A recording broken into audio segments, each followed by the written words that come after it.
Hello and welcome to this presentation on the mastery of learning philosophy. So, there's the definition for mastery learning is still in the works. There are some researchers who are out there researching and trying to come up with a concise definition for mastery learning. And so, this is basically my definition of mastery learning. It involves personalized learning and flexible timing. And so what that means is teachers and students are not bound to the time constraints of a pacing guide. There's a great deal of flexibility embedded within mastery learning. And here I've given somewhat of an example of how mastery learning helps students and that how it allows for students to persevere rather in mastering the various concepts that are taught. Here are five resources that I explored to help glean an understanding of mastery learning. Here I've listed these. There are three researchers here listed here, as well as some of the key points in their research. Here are my final two researchers, and again, there are some of their um, key points within their research that I've mentioned here on this slide. So, in comparing mastery learning to other more traditional teaching practices, here I've listed quite a few traditional teaching practices that mastery learning would actually more than likely contradict. And one of those would be whole group instruction. Mastery learning emphasizes one of the most noticeable things about or concepts about mastery learning is the fact that time is a variable.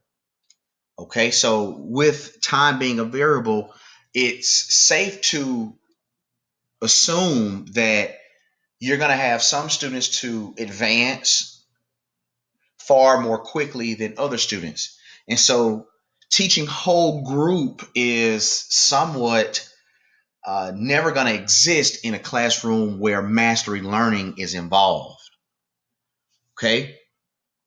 It would also allow us the opportunity to have one-to-one whole group instruction where we provide instruction for just individual students, or we may have a 1 to 10 ratio where you've got one teacher teaching 10 students a particular concept.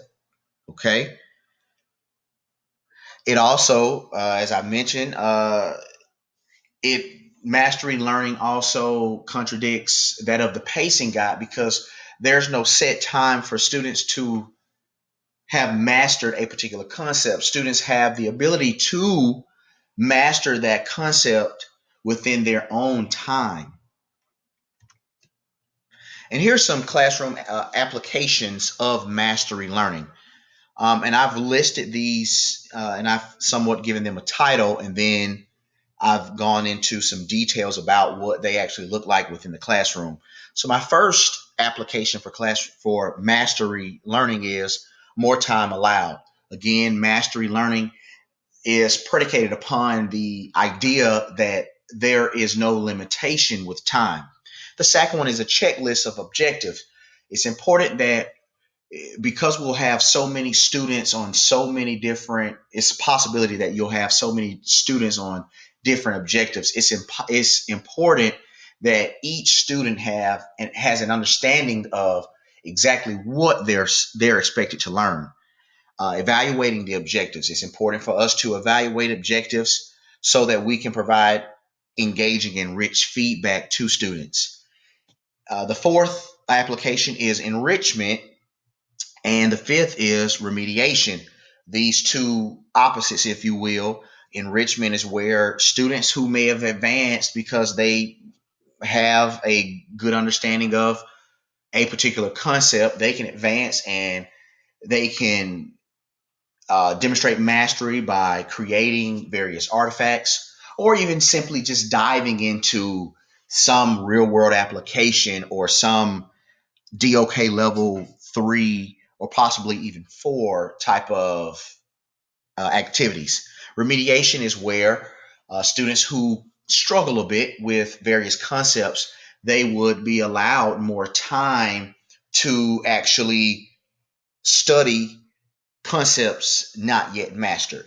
The sixth application is the flipped classroom, where students have the ability to actually go home and go through many lessons, if you will, where the topics are explored and explained, and then students can come in ready to demonstrate mastery and even ask questions about the content in class. And the seventh and final classroom application for mastery learning is technology implementation. I would argue that it's almost impossible to implement effectively mastery learning without the use of technology. Technology is important in allowing us to deal with the many learning styles of students as well as the um, time it takes for students to master various concepts.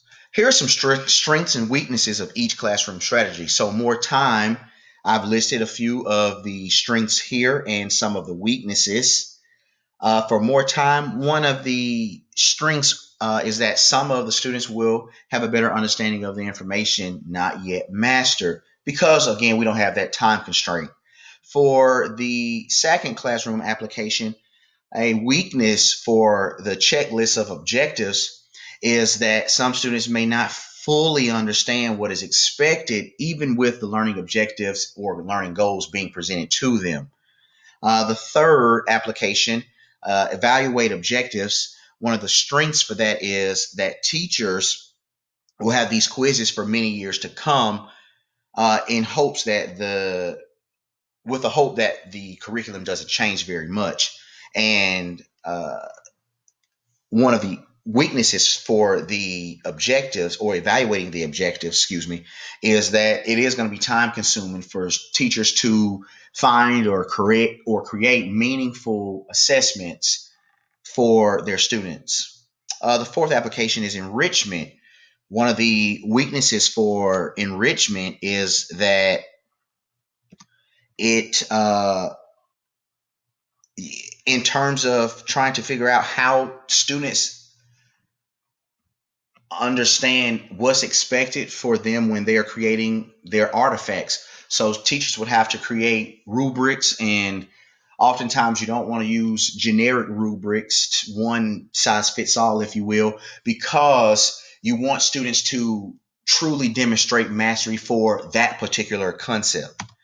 The fifth application is remediation. One of the strengths for remediation is that teachers can provide meaningful feedback so that students can continue working towards mastery of whatever concept that they're working. For the flipped classroom, one of the weaknesses for that particular application is the equitable access. A lot of times, students don't have access to technology, to Wi Fi or internet at home, and so they don't have the capabilities of engaging in a flipped classroom. And the seventh and final application for implementing mastery learning is technology implementation. One of the strengths is that proper use of technology engages students significantly. And here are my resources from for this particular presentation.